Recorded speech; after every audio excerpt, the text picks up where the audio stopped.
Hi, in this video I'm going to be talking about my two 386 laptops that I acquired over the summer.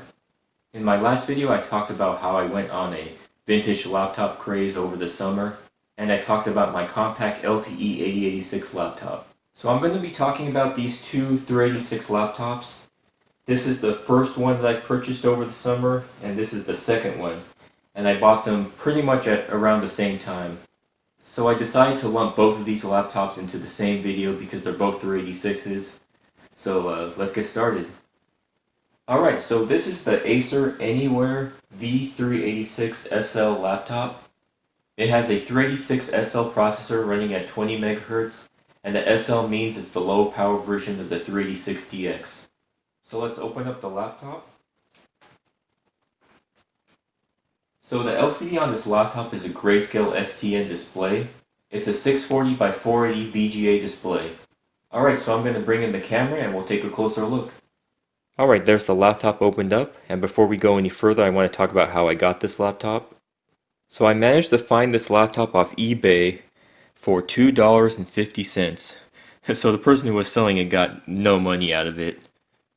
But the laptop had a broken screen when I bought it, and the description said that it did not power on. So obviously I replaced the LCD. I found replacements on eBay for very cheap, 2 for $10, so I bought it and I was able to repair this laptop pretty cheaply. As far as the laptop not powering on, it actually powers on just fine. The only issue was that it wouldn't power on with the battery inserted. So I'm not going to use the battery anyway, so I just took it out and it runs fine. Anyway, there's an opening right here for the memory. So let me get that out. I modified this laptop with an IDE cable because I wanted to copy files onto the laptop and there's no other way to access the hard drive. There's the memory module and there's space for another. Also, there's the CMOS battery right there, and I already replaced it, but I'm having an issue where it drains in about a week. Also, there's another larger battery that sits in this area right here. I believe it's to retain the contents of the RAM when it's in standby mode, but I ended up removing it because it was completely dead and had leaked battery acid all over the place. So luckily that didn't cause too much damage, mostly just cosmetic damage to the inside of the plastic, and the connector for that battery was a little bit messed up. But I don't know if there was some other damage that I didn't find that's causing that CMOS battery to drain quickly.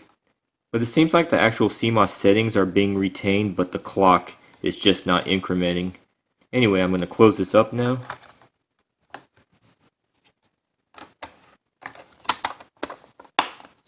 So as I mentioned before, I got this laptop for $2.50, and it's actually in very good physical condition, as you can see. There's a few scuffs on the top that you might see right there, but I got them mostly cleaned up. There's really no cracks on here except for one small one. So let's just take a look at the exterior of this laptop. Here's the battery port right there. Just move this to the side, and then you can pry this back. Of course, I'm trying to do this with one hand. Alright, I got it open. And it's just a battery slot. There's just some contacts back there, but it's dark so you can't see it. Alright, let's move to the side. There's a floppy drive, a PS2 port, and underneath that cover is a PCMCIA slot. The only problem with this slot is that when I connect a PCMCIA to compact flash adapter, the computer completely locks up. But it seems to work fine with other cards, so I don't know what's up with that. Alright, there's the rear I/O. You've got two serial ports, a parallel port, an expansion port, and a VGA port. And on this side you just have the power supply input. And here's the bottom of the laptop. This little door here reveals a slot for a math coprocessor. Alright, just real quick, this is the battery that came with the laptop. I taped off the contacts. And this is the hard drive that came with the laptop. I replaced the hard drive with the compact flash card. So let me take off this mounting bracket. And there's the actual hard drive, a Seagate. It's 120 megabytes. And there's the power supply, plugged in and ready to go. And let's turn this thing on.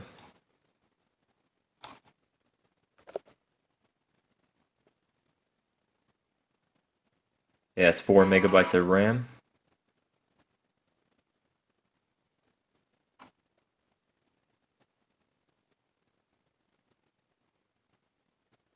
I just recently installed Windows 95 on it, but it boots to DOS first. And there we go.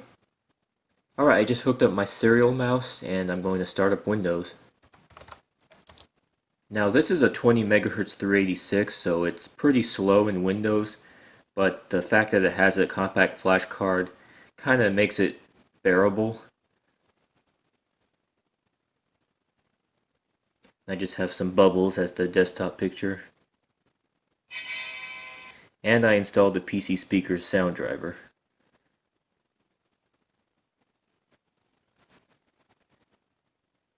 And there's Windows 95.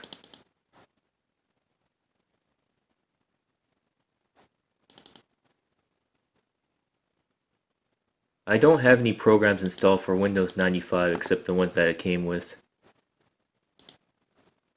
So I'll just load up good old Solitaire.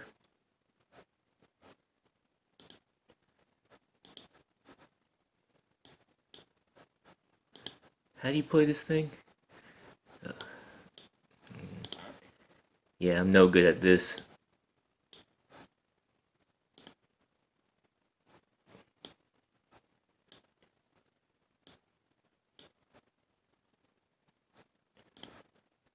Well, whatever.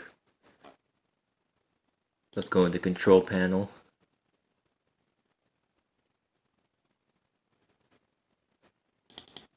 There's the Device Manager. And I just expanded all the categories. So in Performance it says, Suggestion, you may want to install more RAM. Well, no kidding. 4 megabytes. So I did install the PC speaker sound driver, just to have some kind of audio.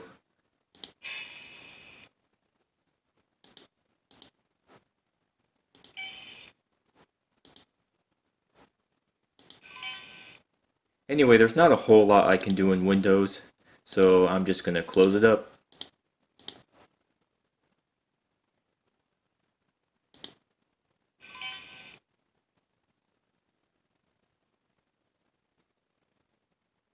Alright, I just restarted the computer.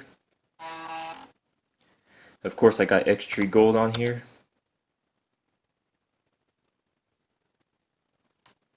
And I have too much free space for it to display properly.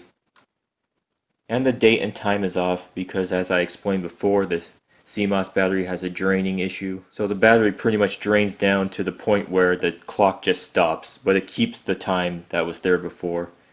Anyways, there's the mouse cursor. X-Tree Gold is the classic. Alright, so just like in the previous video, I'm going to use my OP03 LPT knockoff that I built, and we're going to try out some DOS games. Alright, first we're going to try out a game called Princess Maker 2. I played this game for the first time earlier this year, and I really like it, so let's try it out.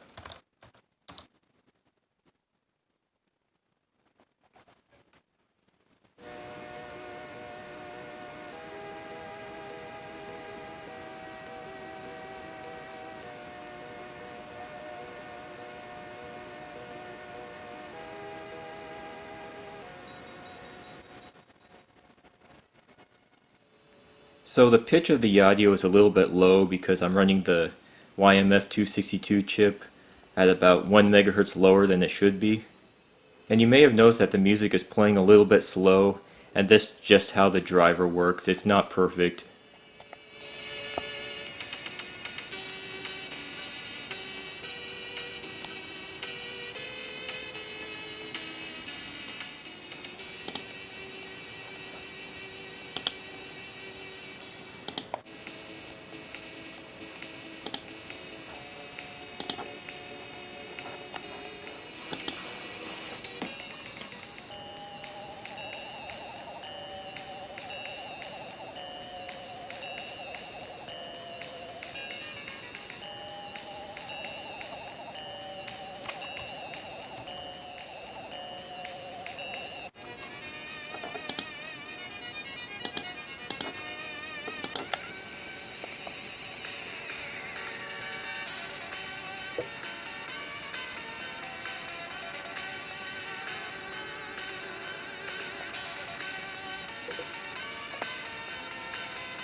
Alright, we're going to try out a game called Rusty.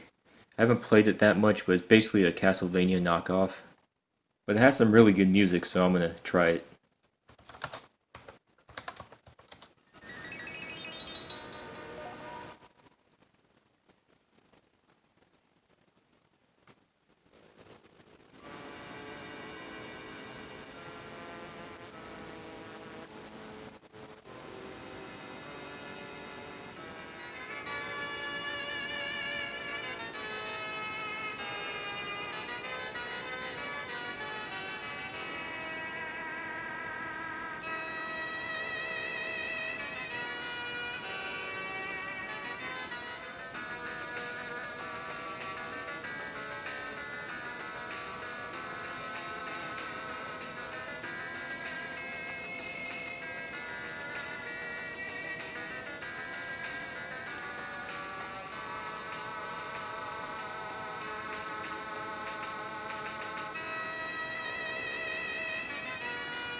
It runs a bit slow, but it's playable.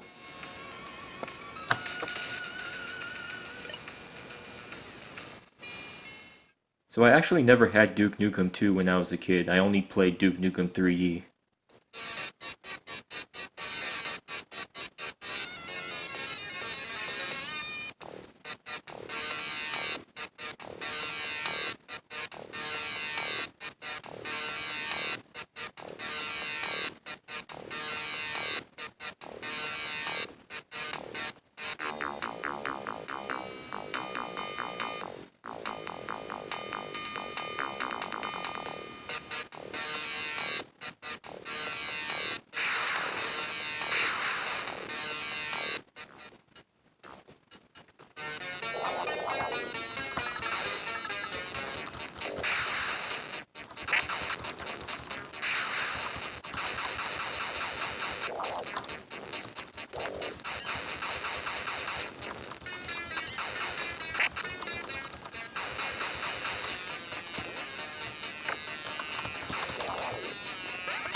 Alright, let's try out Rise of the Triad.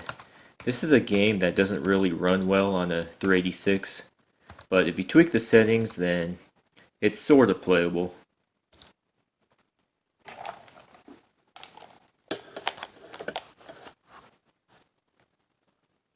Now we have 4 megabytes of RAM, so it's complaining.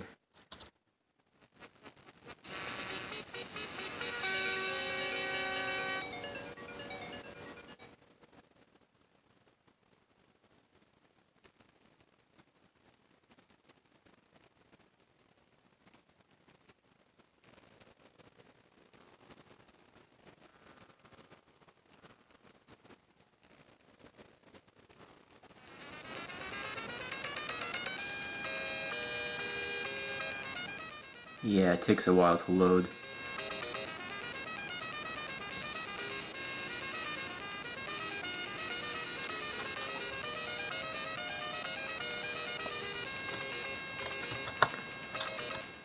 And I already played this game and adjusted the screen size, and I found this size to be just about right to make it playable.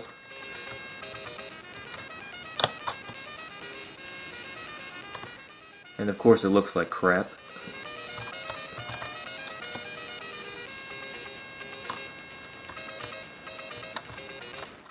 Trying to play this with one hand, so this is almost impossible. Oh, what am I doing?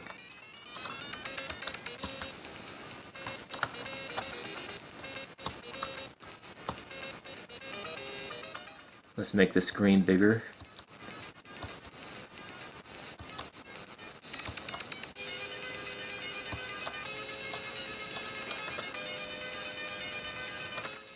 Oh man, that's terrible.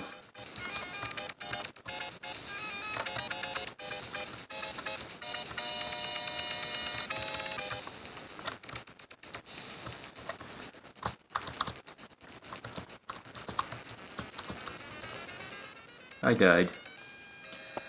Well, now you know how it is to play this game on a 20 MHz 386. Alright, I got Star Control loaded up and I tried this out on the 8086 and it ran terribly. But I'll show you how it's supposed to run.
Alright, I'm just trying out Ultima Underworld really quick.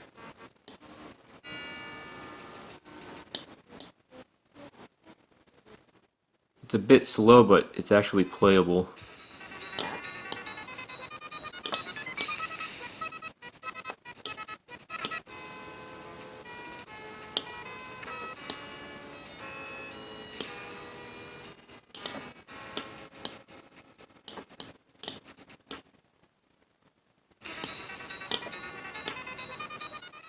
It's a little bit hard to move around.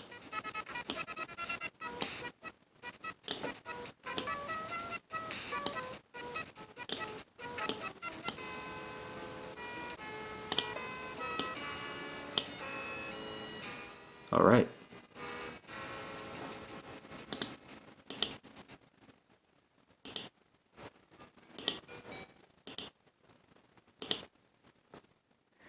Alright, we're going to take a look at the BIOS really quick. You press Ctrl Alt Escape to enter it.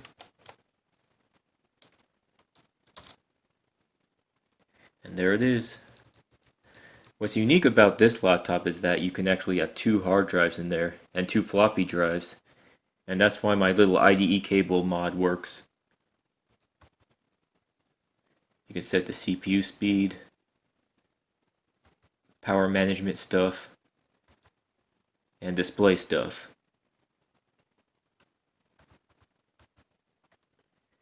Alright, here's the second 386 laptop.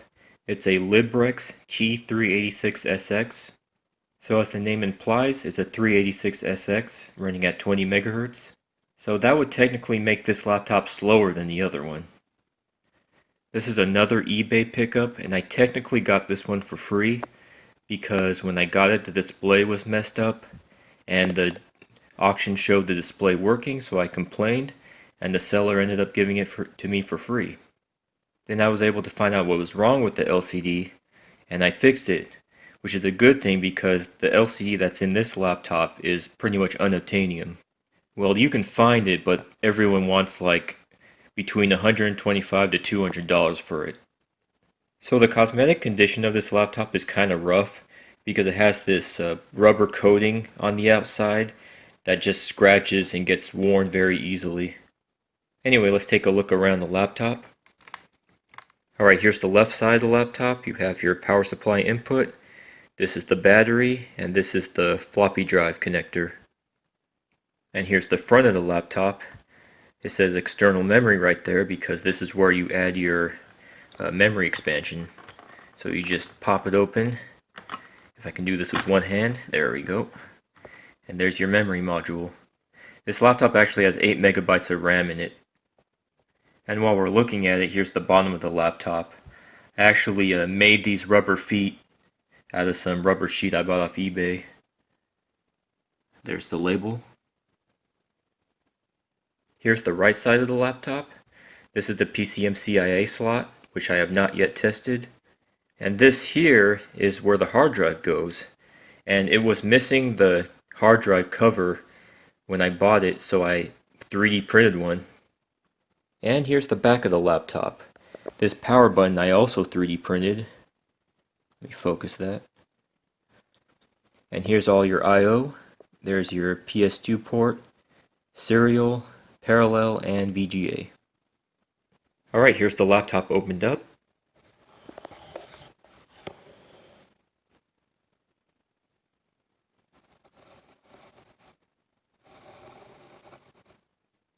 I went ahead and connected the floppy drive, but the floppy drive is having issues. And there's the power supply. And let's turn this thing on. You may have noticed that this LCD has a weird spot right here. That's a pressure mark. I can't really do anything about it. That's how it came. Alright, let's turn it on.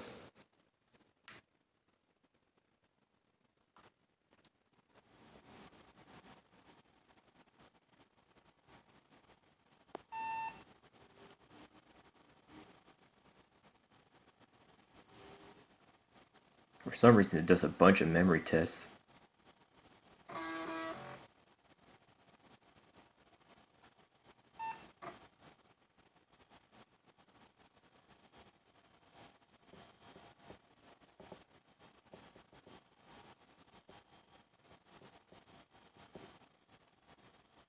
Alright. So you may have noticed that it's a very similar display as the other laptop. Alright, it doesn't look like I have as many games on this laptop as the other one. But let's do some fractals.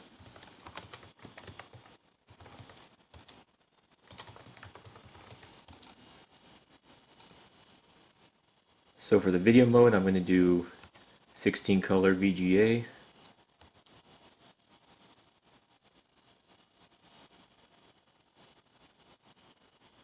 And you can pretty clearly see the pressure mark right there.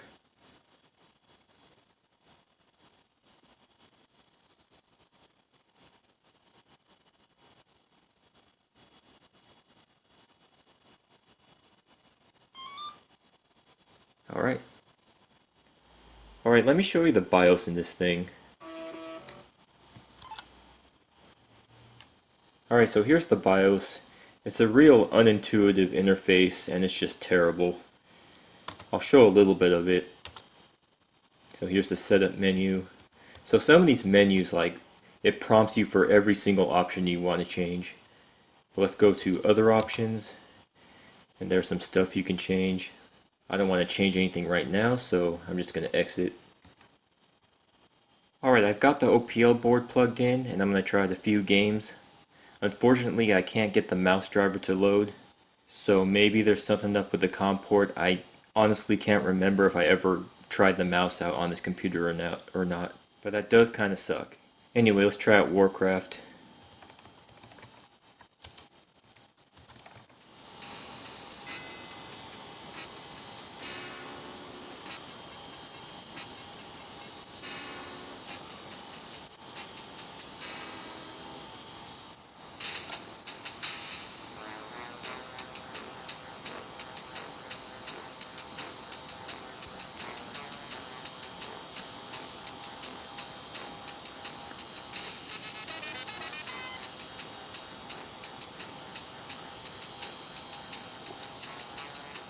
This game runs a bit too slow on this computer.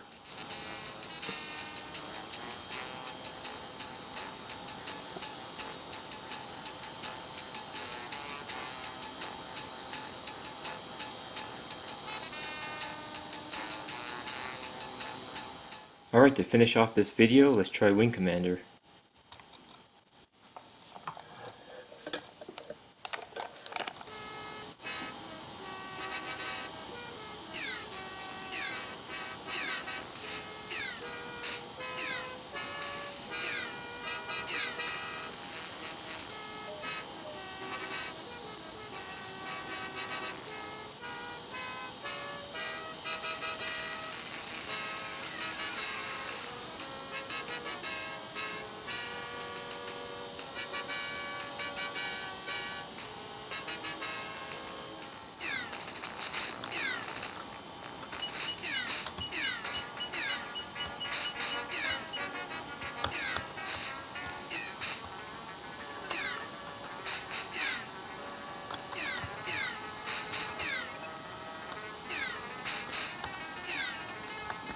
Yeah, it's not really playable. Too slow.